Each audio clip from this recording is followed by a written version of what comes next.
Our story starts with the enigmatic and impressive alpha specimen, Callum Indiana Adams, an internationally renowned treasure hunter. When he's not out hunting down his latest treasure, he works as a lecturer at Wight University, a renowned place of learning. Just as he was finishing tuition with his favorite two pupils, Frederick and Rosanna East, the door burst open and his assistant Dale Stomtock came into Callum's office holding a letter in his hand and shouting at the top of his voice, Cal M, look what I've just received. It's a letter from our colleague Spamjay out in Bombay. He says he thinks he's found it, the Temple of Boom Boom. Suddenly engorged, Callum stood upright, the might of his presence causing Frederick and Rosanna to swoon in awe of his masculinity. Callum proclaimed to Dale, Worry not, my young assistant, for I am Callum Adams, and I shall investigate the temple and bring forth the spoils from within its walls. Oh, Cal M. Dale simpered. You really are the most smashing chap. I knew I could count on you to be the bravest among us and delve into the depths of that boomish temple. Several days later, Professor Adams arrived in Bombay and was met by Spamjay, a small and feminine man. Hello, Mr. Callum. Welcome to my city of Bombay. After much searching in the city library, I have found the Temple of Boom Boom. I'll show you the way. Lead forth, small man. Callum boomed, his erogenous voice echoing about the market they were stood in. A gaggle of women in colorful headscarves swooned upon hearing Callum's dulcet tones. The small man led Callum through the streets of the city and out into the wilderness.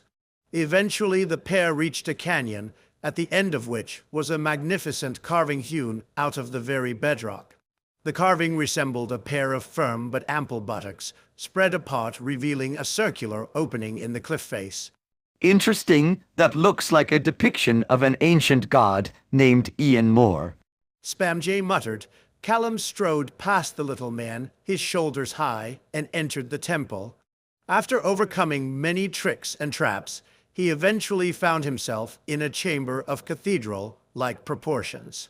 Nestled in a steamy pool at the center, he could make out a shapely female figure, brushing her hair almost like mermaid.